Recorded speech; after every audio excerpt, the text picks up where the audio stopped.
Oh, the teachers are not doing enough. Teachers are not working hard. Them kids are your kids. Them kids are not the teacher's kids. The entitlement that some parents have when it comes on to raising their kids, absolutely not. Especially as a child-free teacher myself, I find that quite offensive. Like, if I wanted that kind of responsibility, I would have had my own kids. Hey guys, wagwan. So, there is a video that I've been meaning to talk about for a while now, and it's that video of the teacher. His name is Darius Williams, and he came on the internet. I saw him on YouTube, Instagram, TikTok. He was everywhere, and he was basically crying on camera because his kids are apparently failing. They're failing at reading, and they're about to, I think, graduate, and they were not able to read like a simple instruction, or they weren't able to execute a task that he had for them. I think he'd be better at recounting the incident than I am, so take a look at the video while I start my routine. So I am on my lunch break. It is, I don't know, 11:30 or something like that. And I just finished a 3-hour class. We have what's called block, and block is where first and second periods are combined for subjects that need it. And so I literally broke down in the middle of class because I'm teaching seniors. These kids are leaving high school and going to college, hopefully, after they finish. We had 2 paragraphs to read, 1 sentence complete to write. I gave them the sentence stems. I basically completed the sentence for them in the model. These are 17 and 18-year-old kids, and they couldn't fill in 4 words. 4 words. I gave them the scenario. We annotated together. I gave them the answers before we even had the problem. And they couldn't do it. I don't know. I simply don't know where the problem is. This is only day 2. And I have seniors who simply cannot read and seniors who cannot write. Our young black girls and our young brown girls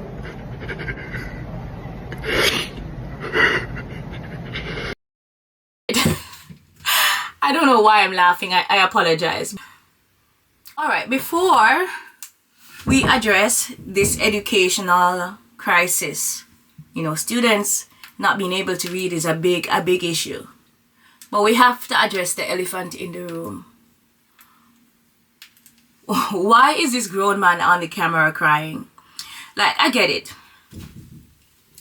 This is not a small concern. It's quite dire. Students not being able to read at that level, at that stage of life, at that age, it's concerning, right? And so it is, I understand as an educator myself being moved or touched, to the point where I become emotional, I wreck even. But I just don't understand. I can never relate. I will never relate. I will never understand somebody, especially a professional, not having discernment to know that, okay, or just a professional conduct, I guess, to not understand why it would be scrutinized heavily if you film yourself in that way and post it online. I get it. Like, as I said before, teachers are humans. Like, they're not immune to certain emotions, behaviors. I get all of that, and that part I'm not questioning. What I'm questioning is, as I said before, the decision to package that you in that emotional state and putting it online, because not only does it puts your behavior into question, because that's what's happening online now. People are questioning his authenticity. They're calling it grifting, they're calling it opportunism, they're calling it exploitative. Those are some of the comments, you know. But it does when you package that kind of moment for public consumption, it takes away from the real issue. You know, what I would have done, and as an educator myself, I would have probably, even if I'd become emotional while I was recording, I would have edited that section out, you know, and then ensure that, you know, because it's not a live, it's something that is recorded. It wasn't done live where you can say, okay, then it's to the gods because it happened in the moment. It was completely organic. This is something that was filmed, you edited it, and you made that conscious decision to upload it online. So yeah, I do understand why people would have or be scrutinizing the video. There are two things that are concerning. Number one, his decision to record it and put it online. And number two, how did these gaps occur? Or how did they get to that point where they're that drastic that we have students graduating high school being unable to read? Oh my God, I'm feeling so hot. All right, so let's talk about it, because like this is a primary example of neglect. And before we even start to start casting blames, let me just say, I will never say the neglect is from the teacher. Like, I'm a teacher, so I'm always going to be riding hard for teachers. There has to be a shared responsibility when students succeed, and it's also the same when students fail. And yeah, I do think there is merit in people questioning his motive for posting the video, because it's odd. In my opinion, it's odd. But that aside, I choose to separate. I'm always going to choose to separate the message from the messenger. Yes, I think in this situation we should focus on the message, because the message is still important. The situation, the issue is still dire. Children are failing. They're not able to read. And for me, as a teacher, I'm always going to be big on shared accountability. I know it's always easy for people to blame the teacher and say, oh, the teachers are not doing enough. Teachers are not working hard.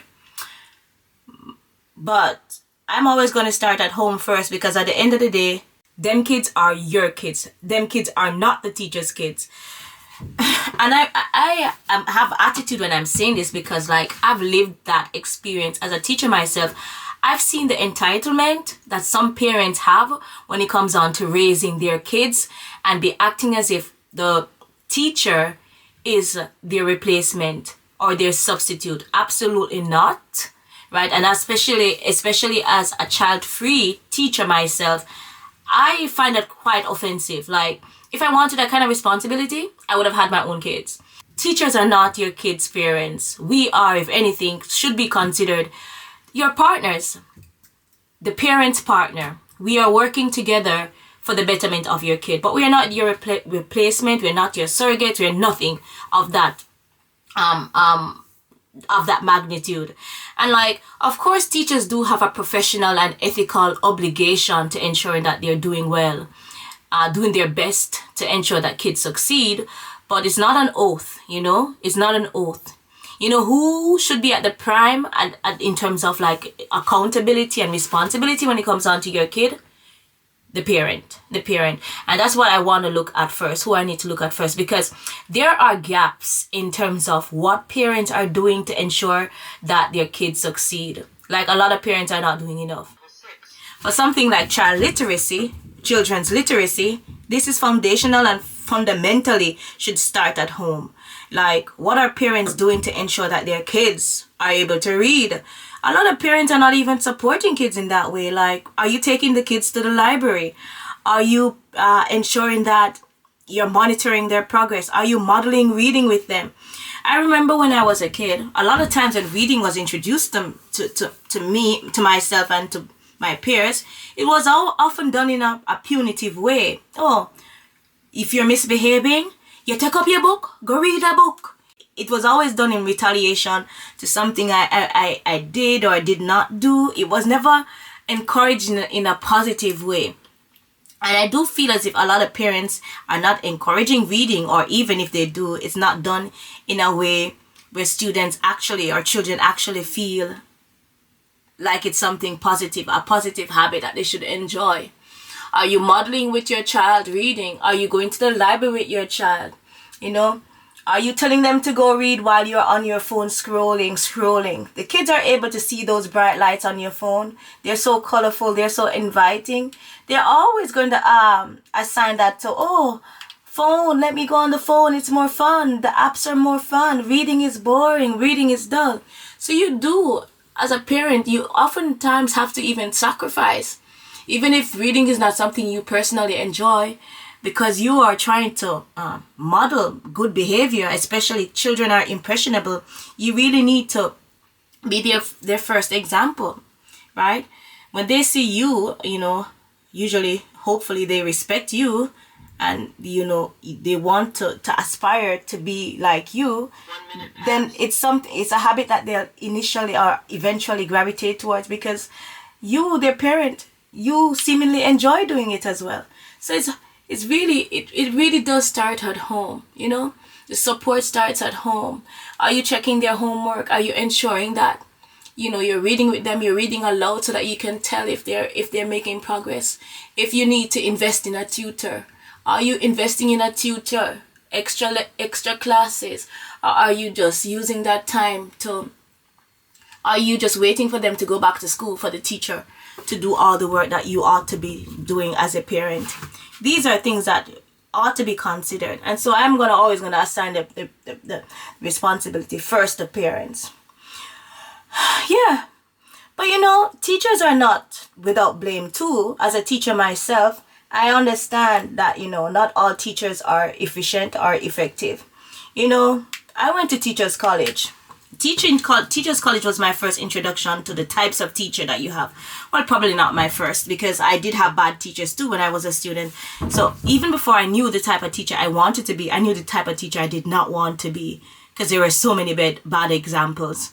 And like when I went to teaching college, those examples, or teachers college, those examples were reinforced, because I had so many examples of if I were to have kids and I were to see some of my cohort members as my kids' teacher, I would be deeply concerned, and I would ensure that I'm, if anything, more vigilant in terms of how the attention I give my child, because a lot of teachers too are not efficient. A lot of teachers too are not even passionate about teaching. Call a spade a spade. A lot of teachers don't want to teach. A lot of teachers are only teaching because it's the only thing that they were able to do. I know, because I was in teachers college. Some of them got into the easiest faculties, and when they were in college, most of the time they spent partying it up.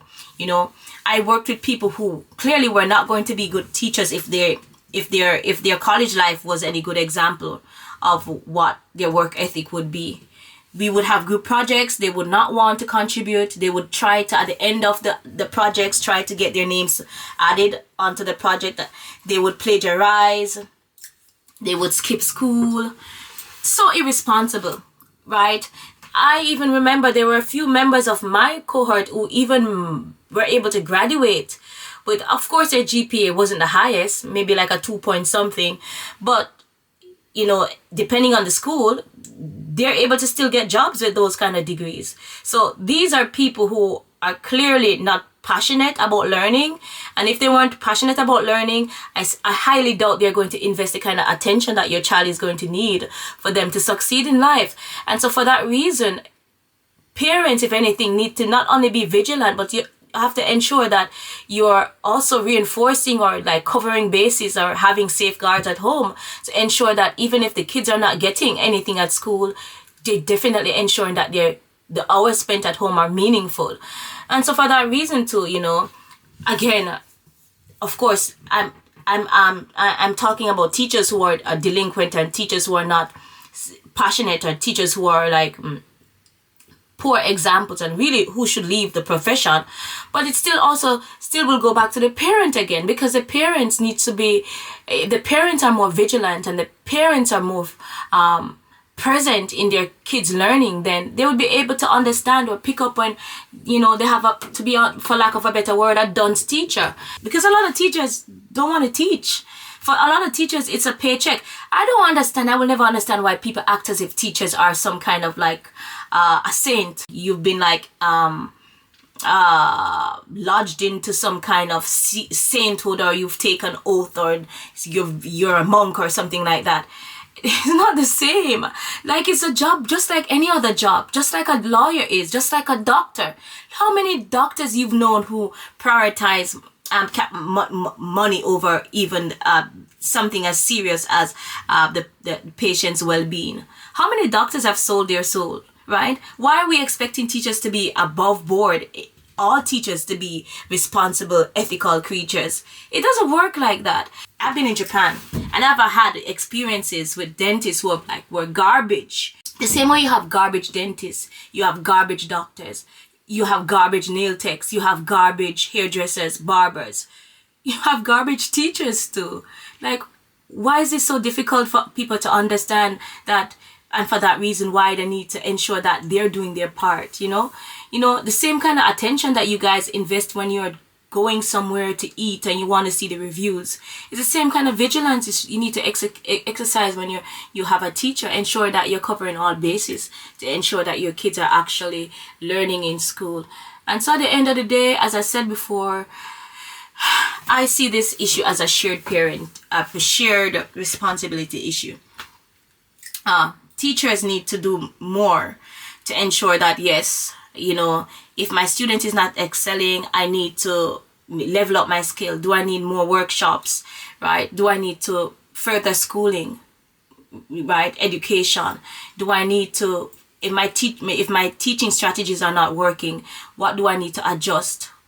Should I be really following the curriculum if the child is not responding to my techniques, right? Am I contacting the parents to ensure that the parents are aware that the kids might need extra help, right? What are the teachers doing to ensure that they're covering their bases, that they're doing their best to ensure that they're living up to the expectation of the profession, of the practice, and of course of the parents, and most important, the students who they are serving.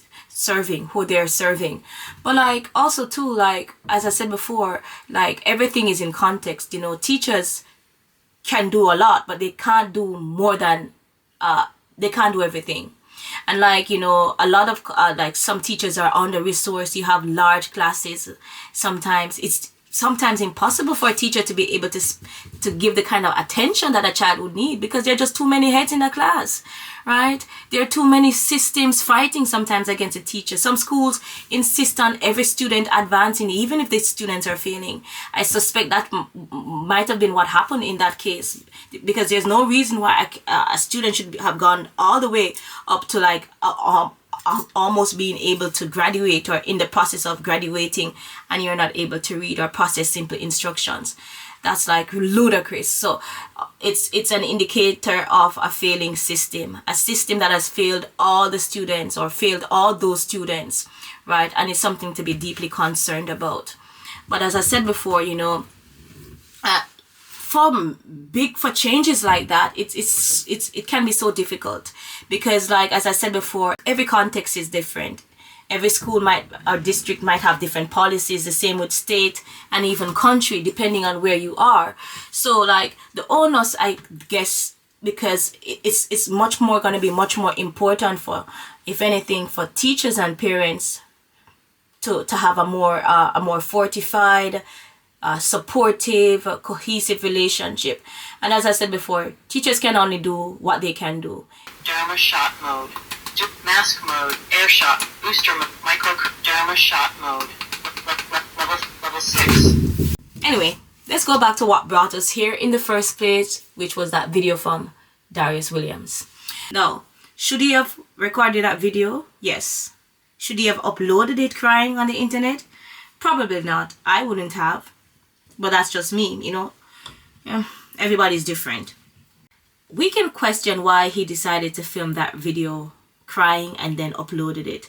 I certainly do, but the tears should not distract from the real issue, because there is a real issue. There is a crisis, a dire one. After discussing his tears, the fact still remains his children cannot read. And there are many other children out there in society who cannot read. And if you ask me, that is a real crisis and one that ought not to be taken lightly and that needs our attention. That is such a serious problem for all of us, not just their parents, but for society, because as Whitney Houston did say, the children are the future, right? So it's a serious problem, and it's a grave indicator of where society is headed. And not only just that, but it's just such a poor reflection of the adults and institutions in our children's lives, in those children's lives at least, because it means that every adult and each of those institutions that had or encountered those children have something to answer for because they have failed those children. And that's sad.